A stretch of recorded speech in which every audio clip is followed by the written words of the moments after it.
So we are back and we're talking about Rebellion, and let's get into some positives. So a couple of high-profile returns. Yep, Matt Hardy, Sami Callihan, and Santana, Mike Santana. Yep, Mike Santana.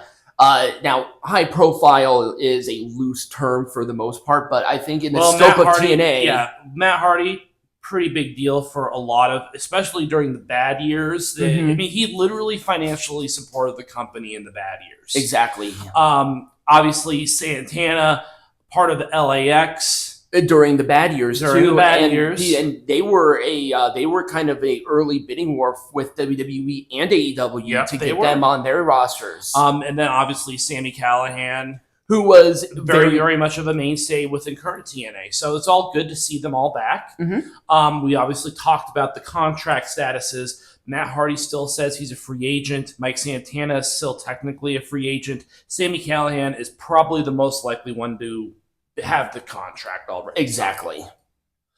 So with the system, what I'm liking their booking, and I'm going to tell you why.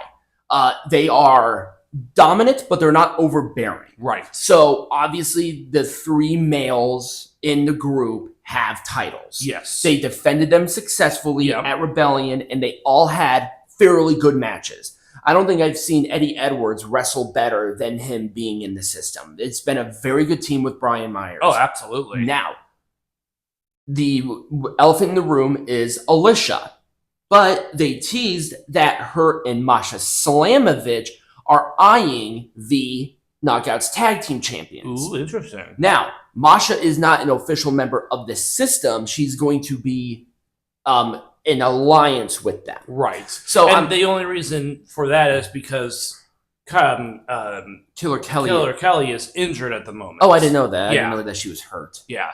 So obviously with her not having a tag team partner, Alicia would be a good addition to that. But the system has been very good. I've been really liking their booking. They continue to have, like I said, the strong matches, decent promo, and they have the world champion right now. Right.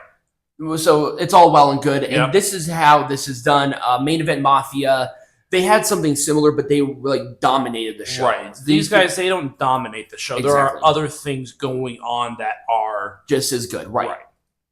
So this match was... Speaking of good things that have nothing to do with the system. Right, exactly. Mustafa Ali and Jake Something had a really good match. Yeah, they did. Mustafa Ali has been a shining beacon since he left WWE. He has not lost a match everywhere. He has not lost a single match since he's been released from WWE. Well, then there we go. Because he knows how to market himself. Right. But he hit the ground running with this weird political gimmick. Yeah. He is confident. The theme song is great. The security is just the icing on the cake. It's so great with the Secret Service. But Jake Something, ironically, is something. He is very good. Yeah. But I just kind of wish he had more than just something. Right. I think he would be really good. To be honest with you, I think he and Mustafa would kind of be a very interesting tandem. Yeah. Where Jake Something maybe has to be part of the Secret Service for Mustafa for another X Division title match. Right. That'd be a really cool stipulation because there were shenanigans during the match. So that would be a really good follow-up. As is always the case with Mustafa Ali. Right, exactly. Always little shenanigans going on. But he's a heel. Right. That's part of his shtick, and I love everything about it. This just blew me out of the water. It was better than I expected. Yeah. I am so happy. Okay, I have to address this because I died. The match itself, I'll talk about it later. But that deep fake video of AJ Francis and Rich Swann doing the dance and everything on the Titantron was the best thing ever. The technology that they incorporated with that is so cool. Because you could put anybody in there, and they did that. It wasn't seamless, but it was pretty damn good. Yeah. The reaction from the crowd was great. Not a huge crowd, but very passionate crowd. I think it was like 1,500 people with a couple of hundred tickets still available. Yeah. And this, oh my God, this match was great. It was a banger, man. It was exactly what I expected it to be. Yep, exactly. Josh Alexander, I think, is incapable of having a bad match. And Hammerstone, I think, really put his flag in the ground of TNA saying, this is my home. I'm going to put 110%. I want to go for the world title, and I would not be against it. No. Now, I kind of wish they maybe waited. Now, this was a rubber match, right? Yeah. Yeah, this was a rubber match. So that was really cool. And the symbolism of the headgear was really neat, too, for that. And that was great. So this was one of my favorites. Yeah. This was the best match on the show. Oh, absolutely. Just absolutely. Now, with the positives, we have to have some negatives.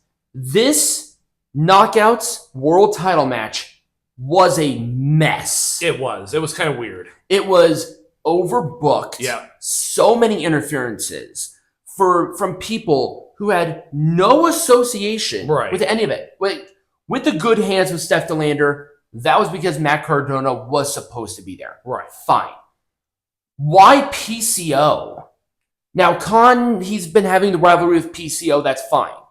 And Sami Callihan had to return somewhere. But why here? What's going to be the follow-up? Right. I don't know. I mean, there was a lot going on in this match. And it totally took away from... I don't know why they did it. I don't know a lot about Steph DeLander's wrestling ability. Which could play a role in the reason why the match was booked the way it was.